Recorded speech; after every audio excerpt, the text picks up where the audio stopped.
Excel PU college ಗುರುವಾಯಿನಕೆರೆ, ಕರ್ನಾಟಕದ number 1 PU college. Admissions open now. ದೇಶದಲ್ಲಿ 2 ತಿಂಗಳಿಗಾಗುವಷ್ಟು ಕಚ್ಚಾ ತೈಲ ಸಂಗ್ರಹ ಇದೆ. ಕೇಂದ್ರದ ಪೆಟ್ರೋಲಿಯಂ ಇಲಾಖೆಯಿಂದಲೇ ಈ ಮಾಹಿತಿ ಹೊರಬಿದ್ದಿದೆ.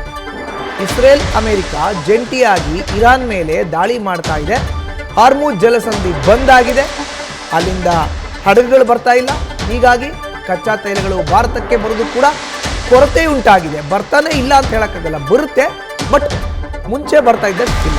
ಬಟ್ ಈಗ ಕೇಂದ್ರದ ಪೆಟ್ರೋಲಿಯಂ ಇಲಾಖೆ ಒಂದು ಮಾಹಿತಿ ಕೊಟ್ಟಿದೆ. 2 ತಿಂಗಳಿಗಾಗುವಷ್ಟು ಕಚ್ಚಾ ತೈಲ ನಮ್ಮಲ್ಲಿದೆ, ಯಾರು ಆತಂಕಕ್ಕೊಳಗಾಗಬೇಡಿ. 40 ದೇಶಗಳಿಂದ ಭಾರತ ಕಚ್ಚಾ ತೈಲ ಆಮದು ಮಾಡಿಕೊಳ್ತಾ ಇದೆ. ಭಾರತದ ಒಟ್ಟಾರೆ ರಿಸರ್ವ್ ಸಾಮರ್ಥ್ಯ 74 ದಿನಗಳಿಗೆ ಆಗುವಷ್ಟು ಇರುತ್ತೆ. ಹೆಚ್ಚುವರಿ ತೈಲ ಆಮದಿಗೆ ಈಗಾಗಲೇ ಪ್ಲಾನ್ ಕೂಡ ನಡೀತಾ ಇದೆ. LPG ಬೇಡಿಕೆಯು ಮೊದಲಿನಂತೆ ಪರಿಸ್ಥಿತಿ ಇರುತ್ತೆ. 50% LPG ದೇಶೀಯ ಉತ್ಪಾದನೆ ಮೂಲಕ ಪೂರೈಕೆ ಆಗುತ್ತೆ. ಕೇಂದ್ರದ ಪೆಟ್ರೋಲಿಯಂ ಇಲಾಖೆ ಈ ಸ್ಪಷ್ಟನೆಯನ್ನ ಕೊಟ್ಟಿರೋ ಅಂಥದ್ದು, ಯಾರು ಕೂಡ ಪ್ಯಾನಿಕ್ ಆಗಬೇಡಿ ಅಂತ.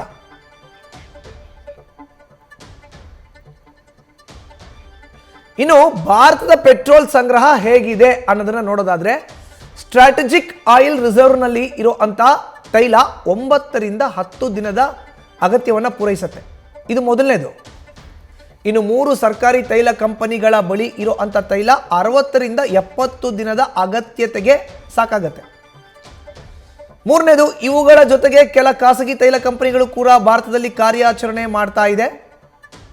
ನಾಲ್ಕನೇದು, ಭಾರತದಲ್ಲಿ ಒಟ್ಟಾರೆ 70 ರಿಂದ 80 ದಿನಕ್ಕಾಗುವಷ್ಟು ತೈಲ ಸಂಗ್ರಹ ಇದೆ ಎಂಬ ಮಾಹಿತಿಯನ್ನು ಕೇಂದ್ರ ಪೆಟ್ರೋಲಿಯಂ ಇಲಾಖೆ ಕೊಡ್ತಾ ಇದೆ. ಇದರ ಜೊತೆ ಭಾರತವು ಈಗಾಗಲೇ ವಿವಿಧ ದೇಶಗಳಿಂದ ತೈಲ ಆಮದಿಗೆ ಆದೇಶವನ್ನು ಕೂಡ ಮಾಡಿಕೊಂಡಿದೆ. ರಷ್ಯಾದಿಂದ 12 ದಿನಕ್ಕಾಗುವಷ್ಟು 60 ಮಿಲಿಯನ್ ಬ್ಯಾರೆಲ್ ಕಚ್ಚಾ ತೈಲ ಖರೀದಿಗೆ ಮುಂದಾಗಿದೆ. ಇತ್ತ ಅಮೆರಿಕ, ಇರಾನ್ನಿಂದಲೂ ಕೂಡ ಈಗ ತೈಲ ಖರೀದಿಸ್ತಾ ಇದೆ ಭಾರತದ ರಿಲಯನ್ಸ್ ಕಂಪನಿಯು ಇರಾನ್ನಿಂದಲೇ ನೇರವಾಗಿ ತೈಲವನ್ನು ಖರೀದಿ ಮಾಡ್ತಾ ಇದೆ. ಇರಾನ್ನಿಂದ ಕಚ್ಚಾ ತೈಲ 3-4 ದಿನಗಳಲ್ಲಿ ಭಾರತಕ್ಕೆ ಪೂರೈಕೆ ಆಗುತ್ತೆ. ಭಾರತದ ರಷ್ಯಾ ಮೂಲದ ನಯಾರಾ ಎನರ್ಜಿ ಕಂಪನಿಯು ಕಚ್ಚಾ ತೈಲವನ್ನು ಖರೀದಿಸುತ್ತೆ.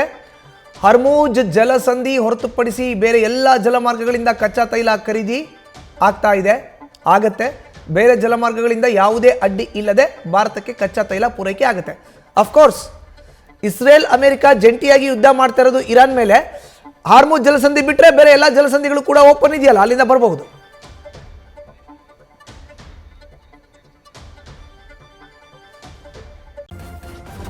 ನ್ಯೂಸ್ ಫಸ್ಟ್ ನಿರ್ಭೀತಿಯಿಂದ ನಿಮ್ಮ ಪರವಾಗಿ.